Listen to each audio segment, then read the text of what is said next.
ஒரு கதை ஒன்று சின்ன சொல்லி முடிச்சிடறேன். அதாவது கரிசல் காட்டு கடிதாசி கி ராஜநாராயணன் அந்த கிராமிய இந்த சூழ்நிலை வச்சு அந்த கதைகளை எழுதுவார். பொதுவாகவே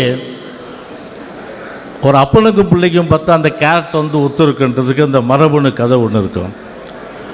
அந்த மரபணு கதையில் ஒரு கிராமத்தில் சொல்வார் அவர், தோல் இருக்க சுலா விலங்கி கதை. அதாவது பலாப்பழம் அப்படியே இருக்கும், ஆனால் உள்ளே இருக்க சொலையை மட்டும் அவன் எடுத்துருவான். அப்படிப்பட்ட கில்லாடி திருடன். அந்த திருடன் யாருன்னு தெரியும் தமிழ்நாட்டில் இன்றைக்கெல்லாம். அவர் ஒரு நாள் வந்து அந்த கிராமத்தில் அவருடைய பையன் ரொம்ப விளையாடிட்டு எதுலேயுமே ஒரு பொறுப்பு இல்லாமல் இருந்துட்டுருப்பான். இவருக்கு பெரிய கவலை, என்னடா இது இந்த மாதிரி பையன் பொறுப்பு இல்லாமல் விளையாடிட்டு இருக்கானே, சரி நமக்கு தெரிஞ்ச கலையை நம்ம கற்றுக் கொடுக்குன்னு சொல்லிட்டு ஒரு நாள் கூப்பிட்றாரு அவர். இப்படி வாழை, நானும் வந்து வயசாக இறந்து போயிடுவேன், நான் கற்ற கலையை உனக்கு சொல்லித்தரணும், அதனால் நீ வந்து அந்த கலையை கற்றுத்தர சொல்லிட்டு ஒரு காட்டுக்கு கூப்பிட்டு போகிறாரு.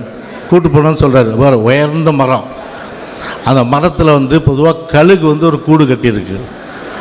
அந்த கூடு கட்டி முட்டை இடுது.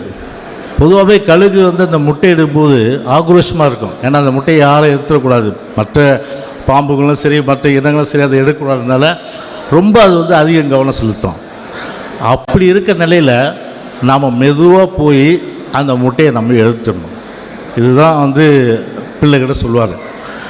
உடனே அவரும் சரி சொல்லிட்டு அப்பா முன்னே போக, பையன் வந்து பின்னாடி போக போக உச்சிக்கு போகும்போது அந்த தந்தை என்ன பண்ணுவார், அந்த கழுகுக்குரிய அந்த அந்த ஒரு சின்ன சவுண்டு குத்துன்னு அதை டைவெர்ட் பண்ணி முட்டை எடுத்து விடுவார். 2 பேருமே இறங்கி வராங்க.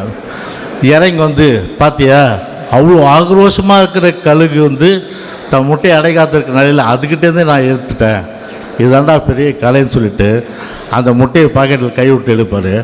ஆனால் அப்பாவுக்கு தெரியாமல் பையன் அந்த முட்டையை அடிச்சுட்டுப்பாங்க. அப்பாவுக்கு தெரியாமல் பையன் வச்சான். அப்போ தான் சொல்லுவாங்க, சபாஷ்ரா எனக்கு சரியான பிள்ளைலாம் நீ தானா சொல்லிட்டு. அப்படி பார்த்தா கருணாநிதி, அதே போல் வந்து ஸ்டாலின், இப்போ உதயநிதி, இப்படி வந்து தமிழ்நாட்டை வந்து இன்றைக்கு சூறையாடி கொள்ளையடித்து அதன் மூலம் வந்து இன்றைக்கு வந்து ஒரு வளப்படுத்தி அந்த ஒரு குடும்ப ஆட்சிக்கு முற்றுப்புள்ளி வைத்து விரைந்து செயல்படுங்கள், வெற்றியை கழகத்துக்கு தேடித்தாருங்கள், நம்முடைய அண்ணன் அவர்களை, யூபிஎஸ் அவர்களை முதலமைச்சர் ஆக்குங்கள் என்று சொல்லி விடைபெறுகின்றேன். நன்றி, வணக்கம்.